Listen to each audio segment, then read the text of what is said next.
নমস্কাৰ মৰমৰ ছাত্ৰ ছাত্ৰীসকল মই জনাৰ্দন তামুলী ফুকন আৰু তোমালোকলৈ আজি 10মান শ্ৰেণীৰ ধাতু আৰু অধাতু পাঠটিৰ প্ৰথমটো খণ্ড আগবঢ়াবলৈ আহিছোঁ। ইয়াত মোৰ WhatsApp নম্বৰ দিয়া আছে, ইমেইল দিয়া আছে, মোৰ YouTube চেনেল এটাও আছে জনাৰ্দন তামুলী ফুকন। ইয়াতো তোমালোকে বিভিন্ন ধৰণৰ শিক্ষামূলক ভিডিঅ' কিছুমান চাব পাৰিবা বা তাৰ কাৰণে তোমালোকে লাইক আৰু ছাবস্ক্ৰাইব কৰি থবা, তেতিয়ালৈকে তোমালোকে নতুন নতুন নটিফিকেশ্যনবোৰ পাই থাকিবা। এতিয়া আমি ষ্টাৰ্ট কৰোঁ। ধাতুৰ ভৌতিক ধৰ্ম। ধাতুৰ যদি আমি ভৌতিক ধৰ্ম বুলি কওঁ, প্ৰথমতে আমি ক'ব লাগিব ধাতৱ দ্যুতি আছে। অৰ্থাৎ ধাতৱ দ্যুতি মানে হ'ল ধাতুৰ পৃষ্ঠখন চিকমিকিয়া। আমি ইয়াত চিত্ৰ এটা দেখিছোঁ, দুটা কইন দেখিছোঁ, যিকেইটা চিকমিকাই আছে। এইকেইটা কিয় চিকমিকাই আছে? এইকেইটা হ'ল ধাতুৰে গঠিত। তেনেধৰণেৰে যিকোনো সোণ হওক, ৰূপ হওক, তাম হওক, যিয়ে ধাতু নহওক, ইহঁতৰ পৃষ্ঠখনৰ এটা চিকমিকিননি আছে, কিন্তু অধাতুৰ ক্ষেত্ৰত সেইটো দেখা পোৱা নাযায়। তাৰো কিছুমান এক্সেপশ্যন আছে, মানে ব্যতিক্ৰম আছে, আমি পিছত আলোচনা কৰিম। 2 নম্বৰ ধৰ্ম হ'ল ধাতুবোৰে সাধাৰণতে কঠিন অৱস্থাত থাকে। সেইটো আমি জানোৱেই। আমি লো হওক, তাম হওক, সোণ হওক, যিমানবোৰ ধাতু পাওঁ আমি সাধাৰণতে কঠিন অৱস্থাতে পাওঁ। কিন্তু তাৰ এটা এক্সেপশ্যন আছে, সেইটো হ'ল পাৰা। পাৰা সাধাৰণ উষ্ণতাত তৰল অৱস্থাত থাকে। আমি জানো পাৰা ক'ত থাকে? আমাৰ যিবোৰ থাৰ্মোমিটাৰ থাকে, আমাৰ জ্বৰ জোখা যন্ত্ৰ, তাত আমাৰ পাৰাত ভৰোৱা থাকে। আমাৰ উষ্ণতা কিমান হয় তাৰ জুখিবৰ কাৰণে সেইটো আমাৰ এটা ধাতু হয়, আৰু ই তৰল অৱস্থাত থকা এটা ধাতু। তাৰ ওপৰত আমাক কেতিয়াবা প্ৰশ্ন আহে। 3 নম্বৰ, ধাতুৰ ঘাত সহনীয়তা গুণ আছে। এতিয়া ঘাত সহনীয়তা মানে কি? অৰ্থাৎ ধাতুৰ এটাক যদি আমি হাতুৰিৰে মৰিয়াই দিওঁ, তেতিয়াহ'লে পাতলৈ পৰিৱৰ্তন কৰিব পাৰি, কিন্তু অধাতুৰ ক্ষেত্ৰত সেইটো নোৱাৰি। অধাতুক যদি আমি মৰিয়াম ভাগি যাব পাৰে, কিন্তু ধাতু সাধাৰণতে নাভাগে, আৰু ই এক পাতলৈ পৰিৱৰ্তন কৰিব পাৰি। আমি চিত্ৰত দেখিছোঁ, হাতুৰিৰে মৰিয়াই কমাৰজনে আমাৰ কিছুমান সঁজুলি গঢ়ি আছে, ধাতুৰ সঁজুলি। 4 নম্বৰ, ধাতুৰ নমনীয়তা গুণ আছে। এতিয়া নমনীয়তা গুণ মানে কি? ইয়াৰ অৰ্থ হ'ল ধাতুৰ পাত এখন দীঘল কৰি তাৰলৈ পৰিৱৰ্তন কৰিব পাৰি। ধাতুৰ পাত এখন যদি আমি টানো, মানে কিবাৰ সহায়ত যদি আমি টানিব পাৰোঁ, তেতিয়াহ'লে টানি আমি তাৰলৈ পৰিৱৰ্তন কৰিব পাৰোঁ। আমি দেখোঁৱেই যিমানবোৰ তাঁৰ আছে সেইবোৰ আমাৰ ধাতুৰে নিৰ্মিত। কিয়? কাৰণ ইয়াৰ নমনীয়তা গুণ আছে। তোমালোকে শুনি আচৰিত হ'বা যে 1 গ্ৰাম সোণৰ পৰা 2 কিলোমিটাৰ দৈৰ্ঘ্যৰ তাঁৰ পাব পাৰি। এইটো কম কথা নহয়, কিন্তু 1 গ্ৰাম মাত্ৰ সোণ, তাক যদি আমি টানি সৰু কৰি পেলাওঁ, দীঘল কৰি পেলাওঁ, তেতিয়াহ'লে 2 কিলোমিটাৰ দৈৰ্ঘ্যৰ আমি তাঁৰ পাম। 4 নম্বৰ হৈ গ'ল আমাৰ। 5 নম্বৰ হ'ল ধাতুবোৰ তাপ আৰু বিদ্যুতৰ সুপৰিবাহী। তাপ আৰু বিদ্যুতৰ সুপৰিবাহী। আমাৰ চিত্ৰ দুটা দেখিছোঁ। প্ৰথমটো চিত্ৰত দেখিছোঁ, ইয়াত বিদ্যুতৰ তাঁৰবোৰ দেখিছোঁ। আমি যিমানেই বিদ্যুতৰ তাঁৰ পাওঁ, সেইবোৰ হয় এলুমিনিয়াম, কেতিয়াবা আমাৰ কপাৰেৰে তৈয়াৰী। তেনেধৰণে আমাৰ সেইটো কিয় কৰা হয়? কাৰণ ধাতু হ'ল বিদ্যুতৰ সুপৰিবাহী। তেনেকৈ ধাতু তাপৰো সুপৰিবাহী। ইয়াত দেখিছোঁ আমাৰ ধাতুৰ দণ্ডডাল যদি আমি মমৰ দি থওঁ, তেতিয়াহ'লে আমাৰ আনটো অংশও গৰম হৈ পৰে। তাৰ কাৰণটো হ'ল ধাতুবোৰ তাপৰ আৰু বিদ্যুতৰ সুপৰিবাহী। 6 নম্বৰ হ'ল ধাতুৰ নিনাদী গুণ আছে। নিনাদী গুণ মানে কি? নিনাদী গুণ মানে হ'ল টান পৃষ্ঠৰ লগত যদি ধাতুৰ খুন্দা লাগে, তেতিয়া টং টং শব্দ এটা হয়, যিটো আমি দেখিছোঁ। আমাৰ বিদ্যালয়ৰ ঘণ্টাটোৱে হ'ল টং টং শব্দ কিয় কৰে? আমাৰ পিতলেৰে তৈয়াৰী, সেইটো এটা ধাতু। তেনেধৰণে আমাৰ মন্দিৰতো ঘণ্টা দেখিছোঁ। আটাইবোৰ ঘণ্টা হওক বা টং টং শব্দ কৰিবলৈ আমাৰ ধাতু ব্যৱহাৰ কৰা হয়, কাৰণ ইয়াৰ নিনাদী গুণ আছে। ইয়াৰ পিছত আমি কিছুমান ব্যতিক্ৰম চাম। ধাতুৰ যিবোৰ গুণ আছে, তাৰ অধাতুবোৰ তাৰ সাধাৰণতে বিপৰীত বুলি ধৰা হয়,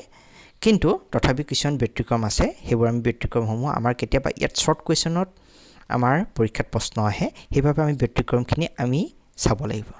1 নম্বৰ, পাৰা সাধাৰণ উষ্ণতাত তৰল অৱস্থাত থাকে। তেতিয়াহ'লে আমাৰ যদি প্ৰশ্ন আহে সাধাৰণ উষ্ণতাত থকা ধাতুটোৰ নাম লিখা, আমি লিখিব পাৰিম পাৰা। 2 নম্বৰ গেলিয়াম আৰু চিজিয়াম ধাতুৰ গলনাংক অতি কম আমি জানিছিলোঁ কি ধাতুৰ গলনাংক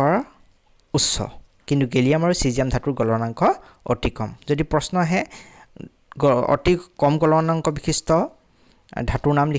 লিখিব পাৰিম গেলিয়াম আৰু চিজিয়াম এতিয়া আহোঁ 3 নম্বৰ ব্ৰমিন এবিধ জুলীয়া অৱস্থাত থকা অধাতু আমাৰ কনফিউজন আমাৰ কেতিয়া হ'ব পাৰে কেনেকুৱা ধৰণৰ কনফিউজন হয় কেতিয়াবা আমাৰ সুধি দিয়ে তৰল অৱস্থাত থকা ধাতু তেতিয়া হ'ব পাৰা আৰু যদি সুধি দিয়ে তৰল অৱস্থাত থকা অধাতু তেতিয়া হ'ব আমাৰ ব্ৰমিন ঠিক আছে 4 নম্বৰ ধাতব দ্যুতি সম্পন্ন এবিধ অধাতু হ'ল আয়োডিন ধাতব দ্যুতি মানে আমি চিকমিকনি বুজি পাইছিলোঁ এতিয়া অধাতুৰো ধাতব দ্যুতি থাকিব পাৰে তেনে এটা অধাতু হ'ল আয়োডিন ইয়াৰ চিকমিকনি মানে ধাতব দ্যুতি আছে 5 নম্বৰ হীৰা হ'ল এটা কাৰ্বনৰ বহুৰূপ আৰু ই এটা হ'ল অধাতু কিন্তু ই প্ৰকৃতিৰ আটাইতকৈ টান পদাৰ্থ আমি ধাতুবোৰে টান পদাৰ্থ বুলি বুজি পাইছিলোঁ কিন্তু হীৰা আকৌ প্ৰকৃতিৰ আটাইতকৈ টান পদাৰ্থ কিন্তু ই হ'ল এবিধ অধাতু আৰু ইয়াৰ গলনাংক আৰু অতুলাংক অতি উচ্চ 6 নম্বৰ গ্ৰেফাইট ইও এটা কাৰ্বনৰ বহুৰূপ ই এবিধ অধাতু ই বিদ্যুতৰ আকৌ সুপৰিবাহী গ্ৰেফাইট ক'ত থাকে বাৰু গ্ৰেফাইট থাকে আমাৰ পেন্সিলৰ যে কুলাৰ মূৰটো দেখিছা হেতু হ'ল গ্ৰেফাইট হেতু হ'ল কাৰ্বনৰ এটা বহুৰূপ আৰু ই বিদ্যুতৰ সুপৰিবাহী 7 নম্বৰ লিথিয়াম আৰু সোডিয়াম আদি ধাতু ইমান কোমল যে ইহঁতক কটাৰীয়ে কাটিব পাৰি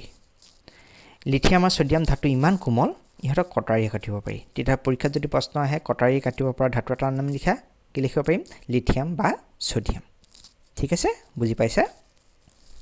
আমি আগবাঢ়ি যাওঁ এতিয়া আহোঁ আমাৰ ধাতুৰ ৰাসায়নিক ধৰ্ম এই অংশটোৱে আমাৰ এই পাঠটোৰ যথেষ্ট গুৰুত্বপূৰ্ণ অংশ আৰু এই পাঠটোৰ আমি প্ৰতিটো ৰাসায়নিক ধৰ্ম আমি ভালদৰে মনত ৰাখিব লাগিব বুজি পাব লাগিব আৰু বুজি যদি পাওঁ তেতিয়াহ'লে আমাৰ মনত ৰখা একো অসুবিধা নহয় 1 নম্বৰ ৰাসায়নিক ধৰ্মটো হ'ল ধাতুৰ যদি অক্সিজেনৰ সৈতে বিক্ৰিয়া কৰে ধাতব অক্সাইড উৎপন্ন কৰে অক্সিজেনৰ সৈতে বিক্ৰিয়া কৰা কিন্তু ধাতুৰ সকলো ধাতুৱে নকৰিব পাৰে বা ধাতুৱে অক্সিজেনৰ লগত বিক্ৰিয়া কৰা যোনটো প্ৰক্ৰিয়া বেলেগ বেলেগ ধাতুৰ হেতু বেলেগ বেলেগ ধৰণৰ হয় আমাৰ এটা উদাহৰণ দিছোঁ কপাৰে অক্সিজেনৰ লগত বিক্ৰিয়া কৰি কপাৰ অক্সাইড উৎপন্ন কৰে এতিয়া এইখিনিতে আমাৰ এটা প্ৰশ্ন খুব আহি থাকে সোডিয়াম ধাতু কিয় কেৰাচিন তেলত ডুবাই ৰখা হয় তাৰ কাৰণটো হ'ল সোডিয়াম এবিধ অতি সক্ৰিয় ধাতু আৰু ইয়াৰ মুক্ত বায়ুৰ সৈতে বিক্ৰিয়া ঘটিলে জুই জ্বলি উঠে সোডিয়ামক যদি আমি মুক্তভাৱে ৰাখি থওঁ তেতিয়াহ'লে ই জুই জ্বলি উঠিব সেইবাবে দুৰ্ঘটনা ৰোধ কৰিবলৈ সোডিয়াম ধাতু কেৰাচিন তেলত ডুবাই ৰখা হয় নিশ্চয় বুজি পাইছা আমাৰ এইটো পৰীক্ষাৰ কাৰণে এটা ইম্পৰ্টেণ্ট কুৱেশ্যন 2 নম্বৰ আমাৰ ৰাসায়নিক ধৰ্ম হ'ল ধাতুৱে পানীৰ সৈতে বিক্ৰিয়া কৰি ধাতব অক্সাইড আৰু হাইড্ৰজেন গেছ উৎপন্ন কৰে আৰু কিছু ক্ষেত্ৰত সেই উৎপন্ন হোৱা ধাতব অক্সাইডটোৱে আমাৰ ইয়াত ষ্টাৰ মাৰ্কত দেখাইছোঁ পানীৰ সৈতে লগে লগে বিক্ৰিয়া কৰি ধাতব হাইড্ৰক্সাইডো উৎপন্ন কৰে এই বিক্ৰিয়াটো ধাতব হাইড্ৰক্সাইড উৎপন্ন কৰা বিক্ৰিয়া কৰাটো আমাৰ যোনবোৰ সক্ৰিয় ধাতু হয় বেছি সক্ৰিয় ধাতু তেনে ধাতুৰ ক্ষেত্ৰতহে আমাৰ এইটো হয় আমাৰ উদাহৰণস্বৰূপে সোডিয়ামৰ লগত যদি আমাৰ ঠাণ্ডা পানীয়ে বিক্ৰিয়া কৰিব পাৰে সোডিয়ামৰ লগত ঠাণ্ডা পানীয়ে বিক্ৰিয়া কৰিলে আমাৰ সোডিয়াম হাইড্ৰক্সাইড হাইড্ৰজেন গেছ আৰু তাপ উৎপন্ন হয় এইটো এটা তাপ উৎপাদক বিক্ৰিয়া হয় ইয়াত সোডিয়াম ধাতুটোৱে আমাৰ ঠাণ্ডা পানীৰ লগতে বিক্ৰিয়া কৰিব পৰা হৈ গৈছে ইয়াত আমাৰ পানী নতুনকৈ উষ্ণতা দিবলগীয়া হোৱা নাই ইয়াত আমাৰ নতুনকৈ উষ্ণতা উৎপন্ন হৈছেহে সেইকাৰণে এইটো এটা তাপবৰ্জী বিক্ৰিয়া আৰু ইয়াত কি হৈছে সোডিয়ামে পানীৰ লগত বিক্ৰিয়া কৰি প্ৰথমতে সোডিয়াম অক্সাইডেৰে উৎপন্ন কৰিব কিন্তু সোডিয়াম অক্সাইডে লগে লগে আকৌ পানীৰ সৈতে বিক্ৰিয়া কৰি সোডিয়াম হাইড্ৰক্সাইড উৎপন্ন কৰিব নিশ্চয় বুজি পাইছা সেকেণ্ডটো আমাৰ উদাহৰণ দেখাইছোঁ কেলছিয়ামে আকৌ ঠাণ্ডা পানীৰ সৈতে বিক্ৰিয়া নকৰে ই গৰম পানীৰ সৈতেহে বিক্ৰিয়া কৰে গৰম পানীৰ সৈতে বিক্ৰিয়া কৰি কেলছিয়াম হাইড্ৰক্সাইড আৰু হাইড্ৰজেন গেছ উৎপন্ন কৰে নিশ্চয় বুজি পাইছা আকৌ কিছুমান সক্ৰিয়তা ক্ৰমত তলত থকা কিছুমান ধাতু এলুমিনিয়াম হওক আইৰণ হওক ইহঁতে ঠাণ্ডা বা গৰম পানীৰ লগত বিক্ৰিয়া নকৰে ইহঁতে পানীৰ যোনটো জলীয় বাষ্প তাৰ সৈতেহে বিক্ৰিয়া কৰে আৰু বিক্ৰিয়া কৰি ধাতুটোৰ অক্সাইড মানে আমাৰ ইয়াত দেখাইছো এলুমিনিয়ামে পানীৰ সৈতে বিক্ৰিয়া কৰি এলুমিনিয়াম অক্সাইড আৰু হাইড্ৰোজেন গেছ উৎপন্ন কৰিছে নিশ্চয় বুজি পাইছা মানে আমাৰ বেলেগ বেলেগ ধাতুৰ সৈতে পানীয়ে বেলেগ বেলেগ ধৰণে বিক্ৰিয়া কৰে আমি এইকেইটা অলপ ভালকৈ মনত ৰাখিব লাগিব ইয়াৰ পিছত আহো আমাৰ 3 নম্বৰ ৰাসায়নিক ধৰ্ম ধাতুৱে লঘু এচিডৰ সৈতে বিক্ৰিয়া কৰি ধাতব লৱণ আৰু হাইড্ৰোজেন গেছ উৎপন্ন কৰে উদাহৰণস্বৰূপে মেগনেছিয়ামে হাইড্ৰক্লোৰিক এচিডৰ সৈতে বিক্ৰিয়া কৰি হাইড্ৰক্লোৰিক এচিডটো লঘু এচিড হ'ব লাগিব আৰু ই মেগনেছিয়াম ক্লৰাইড আৰু হাইড্ৰোজেন গেছ উৎপন্ন কৰিছে নিশ্চয় মনত থাকিব ধাতুৱে লঘু এচিডৰ সৈতে বিক্ৰিয়া কৰি ধাতব লৱণ আৰু হাইড্ৰোজেন গেছ উৎপন্ন কৰে এইখিনিতে আমি এচিড ক্ষাৰকৰো এটা কোৱেশ্যনৰ লগত আমাৰ সম্পৰ্কটো আনি দিছো ইয়াত দেখিছা ধাতুৱে এচিডৰ সৈতে বিক্ৰিয়া কৰি ধাতব লৱণ আৰু হাইড্ৰোজেন গেছ উৎপন্ন কৰিছে হয়নে আমাৰ ই অলপ ক্ষাৰকৰ নিচিনা ধৰ্ম নিশ্চয় দেখুৱাইছে হয়নে ধাতব লৱণ উৎপন্ন কৰাৰ কাৰণে বাৰু যি হওক এটা আমি ইয়াৰ ওপৰত আমাৰ প্ৰশ্ন এটা আমাৰ আহে নাইট্ৰিক এচিডৰ লগত ধাতুৰ বিক্ৰিয়া ঘটিলে হাইড্ৰোজেন গেছ নোলায় কিয় আমাৰ এচিডৰ সৈতে বিক্ৰিয়া কৰোঁতে ধাতুৰ আমাৰ হাইড্ৰোজেন গেছ নিৰ্গত হ'ব লাগে কিন্তু নাইট্ৰিক যদি এচিড হয় ধাতুৰ সৈতে কিন্তু বিক্ৰিয়া কৰিলে হাইড্ৰোজেন গেছ নোলায় তাৰ কাৰণটো হ'ল নাইট্ৰিক এচিড এবিধ জাৰক পদাৰ্থ এতিয়া জাৰক পদাৰ্থ মানে কি জাৰক পদাৰ্থ মানে হ'ল যি অক্সিজেন দিব পাৰে ই কি কৰিব ই উৎপন্ন হোৱা যোনটো হাইড্ৰোজেন হ'ব সি পানীলৈ জাৰিত কৰিব তাৰমানে নাইট্ৰিক অক্সাইডে অক্সিজেন দি পেলাই হাইড্ৰোজেনটোক পানীলৈ পৰিৱৰ্তন কৰি পেলাব আৰু নিজে সি নাইট্ৰজেনৰ এটা অক্সাইডলৈ বিজাৰিত হৈ পৰিব সেইকাৰণে নাইট্ৰিক এচিডৰ লগত যদি ধাতুৱে বিক্ৰিয়া কৰে হাইড্ৰোজেন গেছ নোলায় নিশ্চয় বুজি পাইছা এতিয়া আহো 4 নম্বৰ ৰাসায়নিক ধৰ্ম দুটা ধাতু আমি ধৰিছো এটা ধাতু এ এটো অলপ বেছি সক্ৰিয় ধাতু বুলি ধৰিছো আৰু এটা হ'ল ধাতু বি যোনটো কম সক্ৰিয় ধাতুৰ লৱণ এটা ধাতু বি লৱণ ধাতু বিটো কম সক্ৰিয় যদি এটা বেছি সক্ৰিয় ধাতুৰ সৈতে কম সক্ৰিয় ধাতুৰ লৱণৰ সৈতে বিক্ৰিয়া কৰিবলৈ দিয়া হয় তেতিয়া কি হয় ধাতু যোনটো বেছি সক্ৰিয় ধাতু হি কম সক্ৰিয় ধাতুটোক অটৰাই মানে ধাতু বিটো অটৰাইছে আমি ইয়াত আমাৰ ধাতু এৰ লৱণ উৎপন্ন কৰিছে মানে বেছি সক্ৰিয় ধাতুটোৰ লৱণ উৎপন্ন কৰিব আৰু কম সক্ৰিয় ধাতুটোক প্ৰতিস্থাপিত কৰিব উদাহৰণস্বৰূপে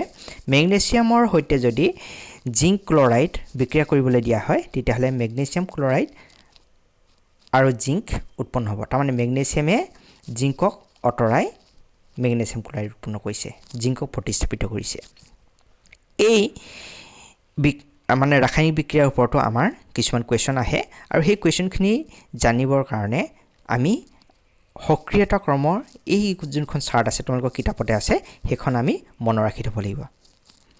মানে আমাৰ ওপৰত আমাৰ আটাইতকৈ সক্ৰিয় হ'ব পটাছিয়াম তাতকৈ কম হ'ব sodium calcium magnesium aluminium zinc iron lead, hydrogen, copper, mercury, silver, gold. মানে আটাইতকৈ আমাৰ বেছি সক্ৰিয় পালো কি পটাছিয়াম আটাইতকৈ কম সক্ৰিয় পালো আমাৰ সোণ বা গোল্ড এতিয়া এই চাৰ্টখন আমি যদি মনত ৰাখো তেতিয়াহলে আমাৰ এটা ধাতুৰ লগত আনটা ধাতুৰ লৱণৰ মাজত বিক্ৰিয়া হ'বনে নহয় হেতু আমি গম পাই যাম মানে এটা যদি বেছি সক্ৰিয় ধাতুৱে যদি কম সক্ৰিয় ধাতুৰ লৱণৰ সৈতে বিক্ৰিয়া কৰে তেতিয়াহলে বিক্ৰিয়াটো হ'ব নহলে নহব আৰু বিক্ৰিয়া হলে হেতু প্ৰতিস্থাপন বিক্ৰিয়া হ'ব সেই কাৰণে আমি এই চাৰ্টখন ভালকৈ আমি মনত ৰাখি থব লাগিব সেই কি কাৰণে কাৰণ কোনটো সক্ৰিয় কোনটো কম সক্ৰিয় আমি জানিব লাগিব নিশ্চয় তোমালোকে মুখস্থ কৰি ৰাখিবা বুলি ভাবিছো তাৰ ওপৰত আমাৰ এটা কোৱেশ্চন আমাৰ কিতাপতে আছে আমি ডিসকাস কৰিছো কিতাপৰ পৰা মই তুলি দিছো এটো প্ৰশ্নটো ABCD চাৰিটা ধাতু তলৰ দ্ৰবণ বিলাকৰ এটা এটাকৈ দিয়া হৈছিল ফলাফল বিলাক তলত লিপিবদ্ধ কৰা হৈছে মানে ধাতু এটো যেতিয়া আইৰণ সালফেটত দিয়া হৈছে বিক্ৰিয়া হোৱা নাই কপাৰ সালফেটত দিওতে প্ৰতিস্থাপন বিক্ৰিয়া হৈছে জিংক সালফেট আৰু সিলভাৰ সালফেটৰ আমাৰ সিলভাৰ নাইট্ৰেটৰ দেখুৱা নাই বি ধাতুটো আইৰণ সালফেটত দিওতে প্ৰতিস্থাপন বিক্ৰিয়া হৈছে কপাৰ সালফেটত দেখুৱা নাই জিংক সালফেটত বিক্ৰিয়া হোৱা নাই সিলভাৰ নাইট্ৰেটৰ দেখুৱা নাই সি ধাতুটো আইৰণ সালফেটত বিক্ৰিয়া নাই হোৱা কপাৰ সালফেটত বিক্ৰিয়া না হোৱা জিংক সালফেটত বিক্ৰিয়া নাই হোৱা কিন্তু সিলভাৰ নাইট্ৰেটত প্ৰতিস্থাপন বিক্ৰিয়া হৈছে ডি ধাতুটো অক আটাইকেইটা আমাৰ বিক্ৰিয়া নাই হোৱা এটা দেখিলো এ বি সি ডি তিনটা ধাতু আছে বিভিন্ন ধৰণৰ ধাতুৰ লৱণৰ লগত বিক্ৰিয়া কৰিবলৈ দিয়া হৈছে আমাৰ কিছুমান ফলাফল দিয়া আছে এতিয়া হেগিটা চাই পেলাই আমাৰ তলৰ প্ৰশ্নকিটা কৰিব লাগে আটাইতকৈ সক্ৰিয় ধাতু কোনটো ইয়াত আমি যদি চাওঁ আইৰন সালফেটৰ লগত এ হক বি হক সি হক ডি হক আটাইকেইটা বিক্ৰিয়া কৰোঁতে অকল বি হে প্ৰতিস্থাপন বিক্ৰিয়া কৰিব পাৰিছে মানে আইৰণতকৈ বি টো বেছি সক্ৰিয় বাকি এ সি ডি এটা আইৰণতকৈ সক্ৰিয় নহয় প্ৰতিস্থাপন বিক্ৰিয়া কৰিব পাৰিছে মানে বি হে সক্ৰিয় হৈছে হেকাৰণে আটাইতকৈ আমাৰ সক্ৰিয় ধাতু কোনটো হ'ব বি তাৰ পিছত আছে কপাৰ সালফেট লৱণত বি ধাতুটো দিলে কি হ'ব এটা দেখিলো এতকে বি টো আমাৰ বেছি সক্ৰিয় বুলি গম পাই গৈছো কাৰণ আইৰন সালফেটত এ বিক্ৰিয়া কৰিব পৰা নাই বি এ কৰিব পাৰিছে এটা কি হৈছে কপাৰ সালফেট দ্ৰৱণত এ এক বিক্ৰিয়া কৰিব পাৰিছে তেতিয়াহলে নিশ্চয় বি যেহেতু সক্ৰিয় এতকে সক্ৰিয় তেতিয়াহলে নিশ্চয় বিও পাৰিব সেই কাৰণে আমাৰ উত্তৰটো হ'ব প্ৰতিস্থাপন বিক্ৰিয়া হ'ব মানে আমাৰ কি কৰিব ইয়াত কপাৰক অটৰাই পঠাব পাৰিব বি ধাতুটোৱে 3 নম্বৰ দিছে এ বি সি ডি ধাতুক সক্ৰিয়তা নিম্ন ক্ৰমত হজোৱা এতিয়া আমি গম পালোই যে বি ধাতুটো হ'ব আমাৰ আটাইতকৈ সক্ৰিয় এ ধাতুটো তাতকৈ কম এটা সি আৰু ডি ক্ষেত্ৰত আমি চাওঁ ডি ক্ষেত্ৰত যদি চাওঁ ই কাৰো লগতে বিক্ৰিয়া কৰিব পৰা নাই কিন্তু সি ধাতুটোৱে সিলভাৰ নাইট্ৰেটৰ লগত প্ৰতিস্থাপন বিক্ৰিয়া কৰিব পাৰিছে হেকাৰণে সি টো ডিতকৈ নিশ্চয় অলপ বেছি সক্ৰিয় হ'ব তেতিয়াহলে আমাৰ যদি নিম্ন ক্ৰমত হজোৱা তেলে প্ৰথমতে বি আহিব তাৰ পিছত এ আহিব তাৰ পিছত সি আহিব ডি আহিব নিশ্চয় বুজি পাইছা এনে ধৰণে তোমালোকৰ কিন্তু যিকোনো ধৰণৰ প্ৰশ্ন আহিব পাৰে ইয়াৰ ৰিলেটেড 5 নম্বৰ ধাতুৱে অধাতুৰ সৈতে বিক্ৰিয়া কৰি ধাতব লৱণ উৎপন্ন কৰে ধাতুৱে যদি অধাতুৰ সৈতে বিক্ৰিয়া কৰে তেতিয়াহলে ধাতব লৱণ উৎপন্ন কৰে নিশ্চয় বুজি পাইছা এইখিনিতে আমাৰ ধাতব লৱণৰ গঠনৰ ওপৰত আমাৰ এটা প্ৰশ্ন আহে ইলেক্ট্ৰন স্থানান্তৰণৰ জৰিয়তে সোডিয়াম অক্সাইডৰ গঠন ব্যাখ্যা কৰা আমাৰ সোডিয়াম অক্সাইড বুলি এটা উদাহৰণ লৈছো তোমালোকৰ সোডিয়াম ক্লোৰাইডো আহিব পাৰে মেগনেছিয়াম ক্লোৰাইডো আহিব পাৰে মেগনেছিয়াম অক্সাইডো আহিব পাৰে তেনে ধৰণৰ যিকোনো আহিব পাৰে আমি যদি নিয়মটো জানো তেতিয়াহলে আমাৰ কৰাত একো অসুবিধা নহয় তেতিয়াহলে আমি ব্যাখ্যা এনে ধৰণে কৰিব পাৰিম